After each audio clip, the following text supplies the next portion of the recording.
Bismillahirrahmanirrahim. Assalamualaikum warahmatullahi taala wabarakatuh dan salam sejahtera. Baiklah, pada hari ini saya Syara Aqilah binti Husaini bersama ahli kumpulan Nur Syafiqah Aqilah binti Syahrin dan Aina Mardia binti Anwar akan membentangkan tugasan 2 EQP 2072 Falsafah dan Perkembangan Pendidikan di Malaysia di bawah tajuk iaitu menganalisis perkembangan sistem pendidikan di Malaysia dan hubungannya dengan falsafah pendidikan dalam membentuk kemenjadian murid. Bila kita berbicara tentang falsafah pendidikan boleh dirumuskan sebagai satu panduan, arah tuju atau pendapat kita terhadap pendidikan.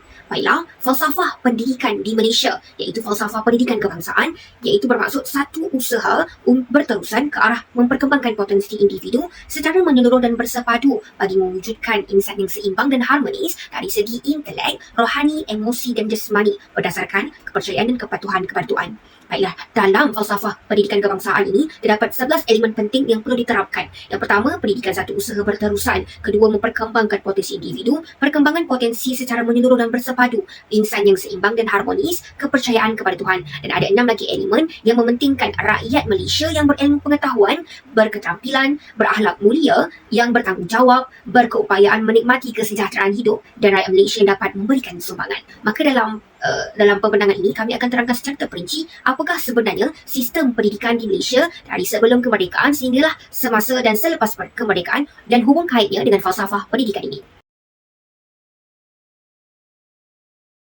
Dalam sistem ini, dalam fasa ini terbahagi kepada dua fasa. Yang pertama, sebelum kedatangan British. Yang kedua, semasa penjajahan British. Baiklah, sebelum kedatangan British, hanya ada satu sistem, iaitu sistem pendidikan pondok. Dan semasa penjajahan British, ada beberapa sistem pendidikan yang telah dijalankan ketika itu. Nah, pertamanya mari kita lihat apakah satu-satunya sistem pendidikan yang dijalankan sebelum merdeka, iaitu sistem pendidikan pondok. Sistem pendidikan pondok ini sebenarnya diwujudkan untuk memenuhi tuntutan masyarakat ketika itu bagi memerlukan bimbingan yang sempurna dan mendalam tentang ilmu-ilmu berkaitan dengan agama seperti akidah dan ibadah. Baiklah, ketika itu kurikulumnya hanya terbahagi kepada 3 peringkat dalam sistem pondok ini. Peringkat yang pertama, peringkat permulaan, yang mana peringkat ini lebih kepada asas menulis, membaca, asas agama, ilmu nahwu sorof. Dan peringkat yang kedua iaitu peringkat pertengahan, memperkembangkan lagi peringkat yang pertama iaitu lebih memfokuskan kepada ilmu fiqah dan usuluddin. Dan peringkat yang ketiga iaitu peringkat yang tertinggi dalam sistem pondok ini lebih menjerumus kepada ilmu pelajaran tentang kitab bahasa Arab. Baiklah, kita lihat pula apakah sebenarnya peranan sistem pendidikan pondok ketika itu. Kat sini kita boleh katakan bahawa ada 3 peranan penting sistem pendidikan pondok. Yang pertama, institusi pengajian Islam. Seperti mana saya telah katakan tadi, asas-asas agama tentang agama Islam berkaitan akidah dan ibadah dan sebagainya. Yang kedua, institusi pentarbiah Islam, nak mentarbiah manusia masyarakat menjadi masyarakat Islam yang lebih sempurna. Dan yang ketiga, melahirkan tokoh Melayu yang berjiwa Islam. Itulah peranan-peranannya. Baiklah, mari kita lihat pula apakah sebenarnya hubungan di antara sistem pendidikan pondok ini dengan falsafah pendidikan Malaysia. Kita lihat bahawa sebenarnya ia mementingkan elemen kerohanian seperti yang termaktub dalam elemen falsafah pendidikan kebangsaan. Ia selari dan nampak bahawa sistem pendidikan pondok ini mementingkan ilmu agama. Yang kedua, melahirkan masyarakat yang berilmu pengetahuan, pandai menulis, pandai membaca dan sebagainya. Yang ketiga, melahirkan masyarakat yang berakhlak mulia. Seterusnya kita beralih pula kepada sistem pendidikan yang sama juga sebelum merdeka namun pada fasa semasa penjajahan British. Di sini banyak sistem pendidikan yang dijalankan. Ada 5. Yang pertama, sekolah vernacular, laporan Bernice 1950, laporan Fenwu 1951, sekolah agama madrasah dan yang terakhir ordinan pelajaran 1952. Baiklah, kita lihat sistem pendidikan pertama semasa penjajahan British iaitu sekolah vernacular. Dalam sekolah vernacular ini kita tahu vernacular ini bermaksud menggunakan bahasa ibunda sebagai bahasa pengantar di sekolah tersebut. Maka di sini dibahagikan kepada beberapa sekolah iaitu sekolah Melayu, sekolah vernacular Cina, sekolah vernacular Tamil dan sekolah vernacular Inggeris.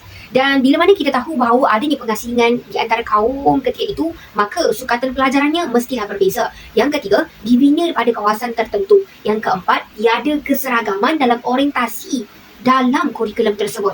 Yang kelima, berpusatkan kepada kaum. Yang keenam, berat sebelah. Dan yang ketujuh, fokus kepada kemahiran kaum. Misal kata, kaum Melayu fokus kemahiran pertanian, menyulam kain dan sebagainya. Untuk orang sekolah vernacular Inggeris khusus untuk bagaimana melahirkan seorang kerani, bekerja di pejabat dan sebagainya.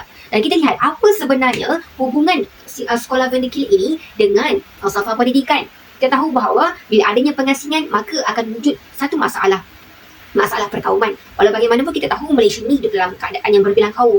Maka dengan itu, hubungannya dengan falsafah pendidikan yang lain kita boleh dapat ialah menekankan elemen jasmani. Kenapa saya katakan begini? Kerana ia lebih fokus kepada kemahiran, melibatkan pergerakan badan kita. Yang kedua, masyarakat yang dapat memberi sumbangan. Tidak kisahlah sumbangan dari segi untuk orang Melayu ke, orang Cina ke, orang Tamil ke dan sebagainya. Yang ketiga, dapat memperkembangkan potensi individu. Contohnya, seseorang yang melibatkan di dalam sekolah Melayu, sekolah vernacular Cina, mereka dapat berkembangkan lagi apa yang dalam diri mereka menjadi seorang yang lebih cemerlang dan mampu menjadikan seorang murid tu lebih percaya. Yang kedua iaitu sekolah agama madrasah. Sebenarnya sekolah agama madrasah ini ditubuhkan oleh kaum muda dan ketika itu sedang berancang satu gerakan Islah di Timur Tengah, dan oleh itu kaum muda ini menyambut seruan dengan tujuan mewujudkan sistem sekolah madrasah ini untuk mengubah sikap orang Melayu supaya memahami Islam dengan lebih syumul, dengan lebih sempurna, dengan lebih lengkap. Oleh itu, sistem pendidikan ataupun sekolah agama madrasah ini lebih sistematik daripada sekolah pondok yang pernah saya cakap sebelum ini. Baiklah, kerana apa? Kerana ada kurikulum yang lebih berstruktur, penetapan waktu belajar yang lebih fleksibel dan adanya infrastruktur. Kalau kita lihat sebelum ini, sekolah pondok tidak menyediakan infrastruktur seperti bangunan yang khas. Namun, pada sekolah agama madrasah ini adanya bangunan sendiri, ada pejabat pentadbiran sendiri. Dan kita lihat apakah sebenarnya hubungannya dengan falsafah pendidikan di Malaysia. Baiklah, di Tanah Melayu ketika itu. Yang pertama, mementingkan elemen kerohanian. Seperti mana dengan hubungan kait dengan sekolah pondok juga, ia mementingkan elemen kerohanian untuk memastikan orang Melayu ini ataupun orang Islam ini lebih memahami Islam. Yang kedua, melahirkan masyarakat yang berilmu pengetahuan, dan yang ketiga, melahirkan masyarakat yang bertanggungjawab. Pada seterusnya, iaitu pada tahun 1941, maka bermulalah pemerintahan Jepun, yang mana ketika itu sekolah vernacular masih dijalankan seperti biasa, namun sekolah vernacular Inggeris diganti dengan sekolah Jepun iaitu Nipponko yang menerapkan elemen-elemen Jepun seperti lagu klasik dan sebagainya. Baiklah, pada selepas Perang Dunia Kedua pula, iaitu tahun 1946, maka pada era itu penjajah British kembali semula menjajah Tanah Melayu, dan kaum Melayu ketika itu mendesak agar pemerintah Inggeris dapat meminda ataupun memperbaiki sistem pendidikan di Tanah Melayu supaya menjadi lebih baik. Maka dengan itu terhasillah laporan Barnis yang dipengeluskan oleh L.J. Barnis. Okey, laporan Barnis ini sebenarnya bertujuan untuk menyiasat keadaan dan kemudahan pendidikan yang disediakan untuk orang Melayu. Dan dalam laporan Barnis ini, mereka menyarankan agar diwujudkan satu sekolah kebangsaan untuk semua kaum, semua lapisan kaum. Tak kisahlah Tamil, Cina, Melayu. Dan dalam sistem pendidikan ini, mereka ini menggunakan hanya satu sistem pendidikan. Bahasa Melayu dan bahasa Inggeris dijadikan sebagai bahasa pengantar. Bahasa Melayu dijadikan bahasa pengantar di sekolah berpendidikan rendah dan bahasa Inggeris dijadikan bahasa pengantar di sekolah berpendidikan menengah. Oleh disebabkan itu, berdasarkan cadangan-cadangan yang telah dinyatakan seperti dipaparkan di dalam pembentangan ini, kaum-kaum lain menolak laporan Barnis ini disebabkan beberapa hal. Bagi kaum Tamil dan kaum Cina, mereka menolak kerana berpendapat bahawa laporan ini menggugat bahasa dan kebudayaan mereka. Bagi kaum Melayu pula, mereka menolak dan tidak menyambut laporan Barnis ini kerana pendidikan Melayu tidak diberikan pendidikan sewajarnya dan hanya menumpang di sekolah Inggeris sahaja. Dan disebabkan itu, kita melihat pula kepada apakah hubungan kaitnya dengan falsafah pendidikan. Kita lihat yang pertama, kita boleh katakan bahawa sebenarnya ia ingin memperkembangkan potensi individu. Kita tahu bahawa mereka ingin menyatupadukan sistem pendidikan supaya dapat melahirkan masyarakat yang berketerampilan, bertanggungjawab, berilmu pengetahuan dan sebagainya. Dan yang kedua, hubung kaitnya adalah untuk perpaduan kaum. Bila ada sekolah yang bersatu padu menggunakan satu bahasa pengantar, maka perpaduan kaum tu sebenarnya lebih terjamin. Lihat yang keempat, sistem pendidikan semasa penjajahan British iaitu laporan Fenwu 1951 oleh Dr. William Piven dan Dr. Wu Tae-hyo. Okeylah, tujuannya sebenarnya sistem laporan Fenwu ini adalah untuk menyemak semula laporan Barnis yang telah ditolak tadi dan sebagai tinjauan awal ke atas bidang pendidikan Cina. Baiklah, kita tengok apa sebenarnya cadangan yang cuba ditampilkan dalam laporan Fenwu ini. Yang pertama, mereka ingin menggubal buku teks pendidikan Cina supaya selari dengan pendidikan yang sedang berlangsung di tanah besar Cina. Yang kedua, mengesyorkan agar mengimport guru-guru daripada tanah besar China. Yang ketiga, kaedah pembelajaran yang lebih moden, aktiviti praktikal dan lawatan. Maka kat sini nak masukkan adanya kepelbagaian dan variasi dalam sistem pendidikan. Yang keempat, untuk menekankan murid-murid mempelajari bahasa ibunda mereka sendiri. Kalau kita lihat sebelum laporan Barnis ni menumpukan kepada bahasa pengantar Melayu sahaja dan bahasa Inggeris tanpa menghiraukan bahasa ibunda Cina dan Tamil. Maka di sini melihatkan kepada isu itu, mereka ingin mengekalkan identiti bahasa mereka masing-masing. Dan kita lihat pula apakah sebenarnya hubungan dengan falsafah pendidikan. Saya boleh katakan bahawa sebenarnya ingin mengembangkan potensi individu murid melalui semakan buku teks itu sendiri. Kita tahu bahawa mereka ingin memastikan kurikulum yang digunakan dalam sistem pendidikan untuk kaum Cina ini lebih tersusun dan lebih rapi. Yang kedua, menekankan elemen intelek bagi melahirkan masyarakat yang berintelektual, berkemahiran, mampu untuk berdaya saing dan sebagainya. Bila kita lihat yang terakhir iaitu Ordinan Pelajaran 1952. Sebenarnya tujuannya adalah untuk membentuk sistem pendidikan yang menggunakan bahasa rasmi persekutuan. Kalau kata lain nak menyatupadukan kaum lah. Kita lihatlah pula apakah sebenarnya perkara yang terpenting terkandung dalam Ordinans Pelajaran 1952 ini. Yang pertama, mereka dalam cadangannya adalah untuk mempunyai dua jenis sekolah rendah, iaitu sekolah yang menggunakan bahasa Melayu dan bahasa Inggeris sebagai bahasa pengantar. Dan walau bagaimanapun, bahasa Cina dan bahasa Tamil diajar sebagai bahasa ketiga di sekolah rendah. Maka kat sini boleh kita lihat bahawa mereka mengekalkan identiti bahasa mereka, kebudayaan mereka itu. Yang tiadalah kat sini isu perkauman. Dan seterusnya, pendidikan percuma diberikan selama 6 tahun di peringkat sekolah rendah. Kita lihat pula apakah sebenarnya hubungan falsafah pendidikan dengan Ordinans Pelajaran 1952. Di sini saya rumuskan dua sahaja. Yang pertama, melahirkan masyarakat yang berintelek, berilmu pengetahuan, bertanggungjawab, rajin belajar untuk menghasilkan kemenjadian murid lah. Yang kedua, menyatupadukan kaum. Walaupun ingin mengekalkan identiti bahasa dan budaya masing-masing, adanya perpaduan kaum tu hidup dalam harmoni, tidak bergaduh dan sebagainya. Hai, Assalamualaikum warahmatullahi wabarakatuh. Saya Aina Mada binti Anwar akan teruskan dengan pendidikan selepas merdeka. Okey, saya sambung dengan Laporan Razak 1956. Ia merupakan penyata pendidikan yang telah disediakan oleh Jawatan Kuasa Pelajaran 1955 diketuai oleh Menteri Pelajaran pada ketika itu, iaitu Tun Abdul Razak. Penyata ini bertujuan untuk membentuk identiti bangsa Melayu melalui pendidikan dan menubuhkan peraturan pendidikan kebangsaan. Penyata ini dikenali sebagai Laporan Razak kerana ia diambil sempena nama Tun Abdul Razak. Okey, intipati daripada Laporan Razak 1996. Yang pertama, penggunaan bahasa Melayu sebagai bahasa pengantar utama di sekolah-sekolah, universiti dan maktab perguruan. Yang kedua, ianya mengkaji sistem pendidikan kebangsaan untuk menggantikan sistem pendidikan yang berasaskan perkauman. Yang ketiga, cadangan penubuhan dua jenis sekolah rendah, iaitu Sekolah Rendah Kebangsaan SRK dan Sekolah Rendah Jenis Kebangsaan SRJK. Dalam Laporan Razak terdapat 17 cadangan. Antaranya, semua sekolah mempunyai sukatan yang sama. Yang kedua, bahasa Melayu dijadikan sebagai bahasa kebangsaan dan menjadi bahasa pengantar utama. Ketiga, bahasa Melayu dan bahasa Inggeris diwajibkan bagi semua sekolah rendah dan sekolah menengah. Seterusnya, sekolah rendah ditukar kepada sekolah kebangsaan dan bahasa Melayu sebagai bahasa pengantar utama. Sistem pendidikan sekolah menengah adalah sekolah menengah rendah SMR dan sekolah menengah atas SMA dan pra-university. Apakah hubung kait antara Laporan Razak 1956 dengan falsafah pendidikan kebangsaan? Yang pertama, melahirkan masyarakat yang bertanggungjawab untuk negara dalam penggunaan bahasa ibunda. Yang kedua, penubuhan satu sekolah jenis sahaja yang terbuka kepada semua kaum serta mempunyai sukatan yang sama demi menjamin keharmonian dan perpaduan kaum. Seterusnya, Laporan Rahman Talib 1960. Apakah ia? Laporan Rahman Talib 1960 mula diperkenalkan pada tahun 1960 dan digabungkan dalam Akta Pelajaran 1961. Melalui Laporan Rahman Talib ini, dasar pendidikan yang terdapat dalam Penyata Razak 1956 tadi yang telah termaktub dalam Ordinans Pelajaran 1957 telah disemak semula. Intipati Laporan Rahman Talib 1960. Ia merupakan titik permulaan ke arah pelaksanaan bahasa Melayu sebagai bahasa pengantar utama dan proses penukaran bahasa pengantar. Ia juga dapat mewujudkan sistem peperiksaan persekolahan yang sama walaupun berlainan bahasa di peringkat rendah, menengah dan menengah atas. Ia juga dapat memberi penekanan kepada pendidikan teknik dan vocational untuk keperluan tenaga mahir.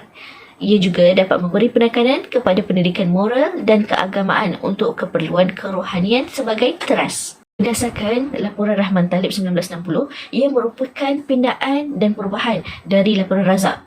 Pelajaran di sekolah rendah adalah percuma. Sekolah rendah menjadi sekolah kebangsaan dan jenis kebangsaan. Sekolah pelajaran lanjutan merupakan persekolahan hingga umur 15 tahun sahaja. Seterusnya, murid dapat naik darjah secara automatik. Kalau sebelum ni, siapa yang tak lulus periksa, stay je dekat darjah yang sama tanpa kenaikan. Seterusnya, pelajaran agama Islam bagi murid-murid hendaklah sekurang-kurangnya 15 orang. Maksudnya kat sekolah tu, pendidikan agama dapat diteruskan jika pelajar Islam terdapat 15 orang ataupun lebih. Okey, seterusnya, pendidikan akhlak dititik beratkan. Apakah hubungan kait antara Laporan Rahman Talib 1960 dengan falsafah pendidikan kebangsaan?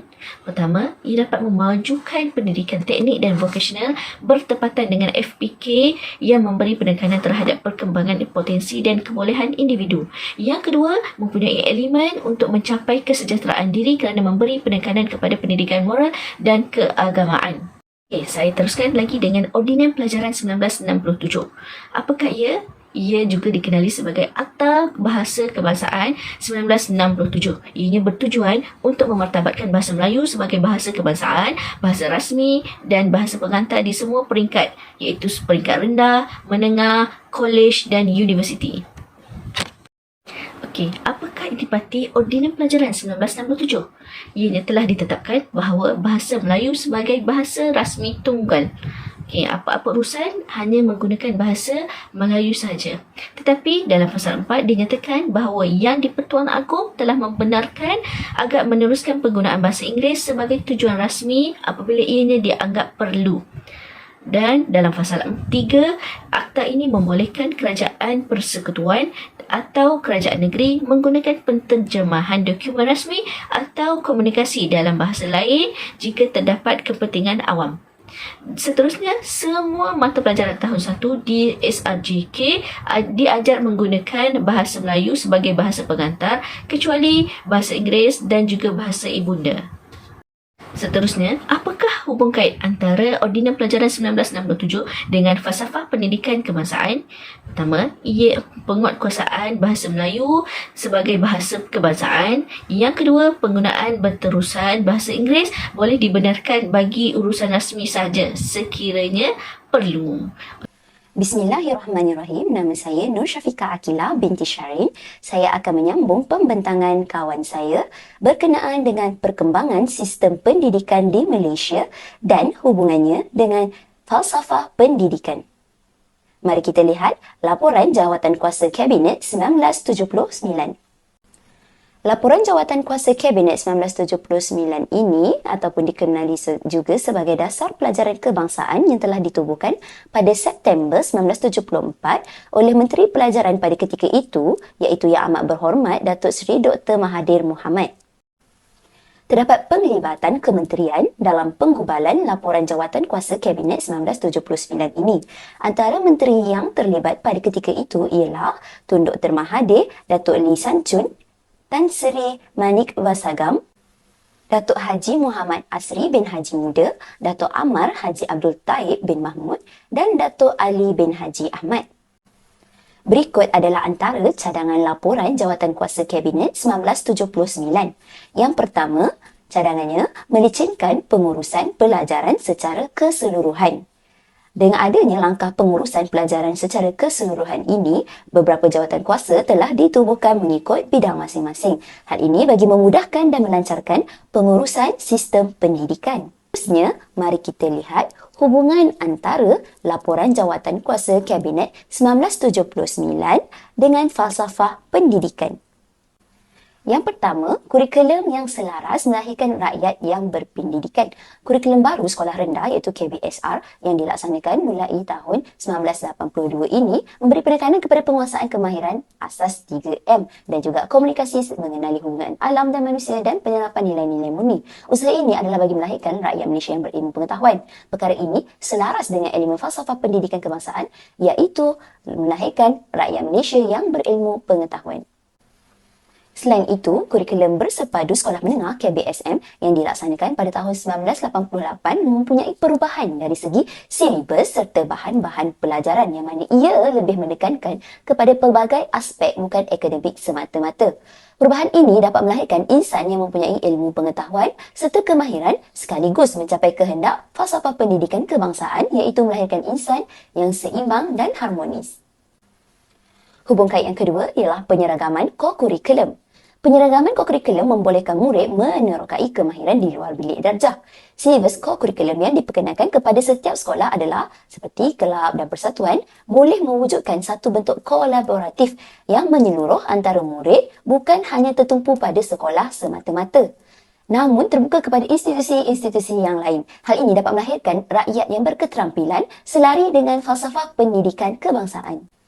Yang ketiga, dapat membentuk guru yang mencapai standard yang ditetapkan. Laporan Jawatankuasa Kabinet 1979 ini ada menyatakan berkaitan dengan penubuhan maktab perguruan. Melalui kelayakan dan latihan perguruan yang ditetapkan, guru yang dihasilkan mampu mencapai kriteria-kriteria yang ditetapkan. Selain itu, kelayakan yang dinyatakan dalam laporan tersebut masih diguna pakai sehingga pada masa kini. Kesannya, guru akan mencapai standard yang ditetapkan selaras dengan kehendak falsafah pendidikan kebangsaan, iaitu dapat melahirkan rakyat Malaysia yang berketerampilan serta kompeten dan cekap dalam melaksanakan sesuatu pekerjaan. Seterusnya, kita lihat Akta Pendidikan 1996. Akta Pendidikan 1996 ini atau dikenali juga sebagai Akta 550 dipinda bagi menggantikan Akta Pendidikan 1961. Akta Pendidikan 1996 bertujuan untuk memantapkan sistem pendidikan kebangsaan untuk generasi yang akan datang. Hal ini sejajar dengan cita-cita dan kehendak untuk menjadikan Malaysia sebagai pusat kecemerlangan pendidikan yang bermutu tinggi dan bertaraf dunia. Berikut adalah antara fungsi Akta Pendidikan 1996. Yang pertama, menekankan penggunaan sains dan teknologi dalam pendidikan. Matlamat penggunaan sains dan teknologi dalam pendidikan ini ialah untuk membantu mewujudkan satu sistem pendidikan negara yang baru dan boleh menghadapi alaf moden. Yang kedua, memartabatkan bahasa Melayu sebagai bahasa kebangsaan. Bahasa Melayu sebagai bahasa pengantar dan bahasa Melayu merupakan mata pelajaran wajib lulus dalam peperiksaan masa kini iaitu Peperiksaan Sijil Pelajaran Malaysia SPM. Yang ketiga, menitik beratkan ilmu pengetahuan dalam pendidikan. Hal ini sebagai penentu utama arah tujuan negara di Malaysia kepada segala usaha untuk mengembangkan dan memajukan pendidikan negara. Yang keempat, menyatu padukan kaum di Malaysia. Akta Pendidikan 1996 ini telah membikira kepentingan semua kaum dengan cara mengekalkan status quo sekolah rendah dan juga sekolah menengah. Setiap warga negara Malaysia berhak mendapat peluang pendidikan yang adil dan sama rata tanpa mengira kaum dan budaya. Mari kita lihat hubungan antara Akta Pendidikan 1996 dengan falsafah pendidikan. Yang pertama, Akta Pendidikan 1996 ini dapat melahirkan warga negara Malaysia yang berilmu pengetahuan. Antara salah satu fungsi Akta Pendidikan 1996 ialah menitik beratkan ilmu pengetahuan dalam pendidikan. Oleh itu, Akta Pendidikan 1996 ini memainkan peranan dalam pendidikan bagi mencapai matlamat selaras dengan falsafah pendidikan iaitu membentuk warga negara dan rakyat yang berilmu pengetahuan. Yang kedua, warga negara Malaysia yang memberi sumbangan terhadap keharmonian dan kemakmuran masyarakat. Salah satu fungsi Akta Pendidikan 1996 ialah menyatu padukan pelbagai kaum di Malaysia. Hal ini selaras dengan falsafah pendidikan iaitu melahirkan warga negara Malaysia yang memberi sumbangan terhadap keharmonian dan kemakmuran negara. Seterusnya, sistem pendidikan yang akan saya sentuh adalah Pelan Induk Pembangunan Pendidikan. Kementerian Pelajaran Malaysia merangka Pelan Induk Pembangunan Pendidikan PIPP KPM 2006-2010 yang mana menjadi panduan pembangunan pendidikan negara secara menyeluruh sepanjang tempoh 5 tahun dalam RMK 9. PIPP telah dilancarkan oleh Perdana Menteri pada ketika itu iaitu Datuk Seri Abdullah Haji Ahmad Badawi di Pusat Konvensyen Antarabangsa Putrajaya. Matlamat utama PIPP adalah pendidikan berkualiti untuk semua.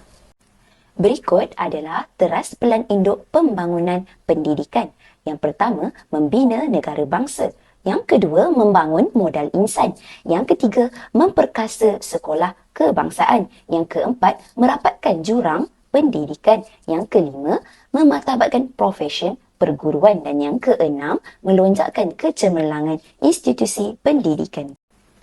Hubungan antara Pelan Induk Pembangunan Pendidikan dengan falsafah pendidikan yang pertama ialah membangunkan modal insan. Pelan ini dapat membangunkan modal insan yang memfokuskan kepada pengetahuan dan kemahiran yang tinggi. Perkara ini dapat dikaitkan dengan elemen falsafah pendidikan iaitu melahirkan rakyat Malaysia yang berilmu pengetahuan. Seterusnya, dapat memupuk pemikiran kreatif dan kritis. Pelan ini dapat melahirkan individu yang berfikiran kreatif dan kritis serta berupaya menjadi pemimpin dalam golongan masyarakat. Perkara ini dapat dikaitkan dengan elemen falsafah pendidikan kebangsaan iaitu melahirkan rakyat Malaysia yang berupaya mencapai kesejahteraan diri. Hubungan antara pelan induk pembangunan pendidikan dengan falsafah pendidikan yang ketiga ialah dapat meningkatkan kemahiran. Rakyat Malaysia dapat memberi sumbangan melalui latihan yang disediakan agar kemahiran dapat ditingkatkan ke arah pembangunan negara. Perkara ini juga berkait dengan elemen falsafah pendidikan kebangsaan iaitu dapat memberi sumbangan terhadap keharmonian masyarakat dan negara. Kesimpulannya, falsafah pendidikan negara adalah teras kepada sistem pendidikan di negara kita, Malaysia. Oleh itu penting untuk para pendidik memahami dengan lebih mendalam tentang perkembangan sistem pendidikan dan hubungannya dengan falsafah pendidikan. Pemahaman dan penghayatan terhadap perkara ini akan menyebabkan matlamat pendidikan serta hasrat negara tercapai. Sekian sahaja daripada kumpulan kami. Wabillahi taufiq wal hidayah. Wassalamualaikum warahmatullahi wabarakatuh.